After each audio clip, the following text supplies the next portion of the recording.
திருச்சி மகாத்மா காந்தி நினைவு அரசு மருத்துவமனையின் மருத்துவர்கள் தவறுதலாக ஊசியை விழுங்கி மூச்சுக்குழாயில் சிக்கிக்கொண்ட 18 வயது இளம்பெண்ணின் உயிரை வெற்றிகரமாக காப்பாற்றியுள்ளனர்.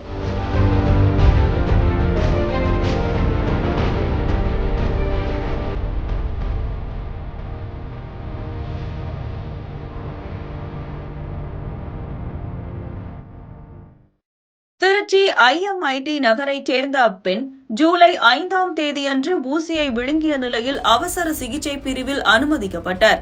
உடனடியாக எக்ஸ்ரே எடுக்கப்பட்டு இரைப்பை குடல் அறுவை சிகிச்சை நிபுணரிடம் ஆலோசனை பெறப்பட்டது. உணவு குழாய், இரைப்பை மற்றும் முன் சிறு குடல் ஸ்கோப் பரிசோதனையில் ஊசி உணவு குழாயில் இல்லை என்பது உறுதி செய்யப்பட்டது. இதையடுத்து மார்பு மற்றும் கழுத்து பகுதிக்கு எக்ஸ்ரே எடுக்கப்பட்டது. இதில் ஊசி மூச்சுக்குழாயில் சிக்கி இருப்பது உறுதியானது.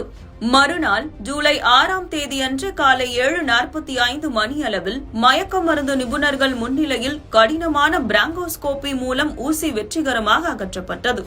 மருத்துவமனையின் முதல்வர் டாக்டர் குமரவேல், கண்காணிப்பாளர் டாக்டர் உதய அருணா, காது, மூக்கு, தொண்டைத்துறை பேராசிரியர் டாக்டர் பாலசுப்ரமணி ஆகியோர் தலைமையில் காது, மூக்கு, தொண்டை உதவி பேராசிரியர் டாக்டர் அண்ணாமலை, மயக்கவியல் துறை பேராசிரியர் டாக்டர் செந்தில்குமார் மோகன் மற்றும் அவர்களது குழுவினர் உரிய நேரத்தில் விரைந்து செயல்பட்டு அப்பெண்ணின் உயிரை காப்பாற்றி பாராட்டுகளை பெற்றனர்.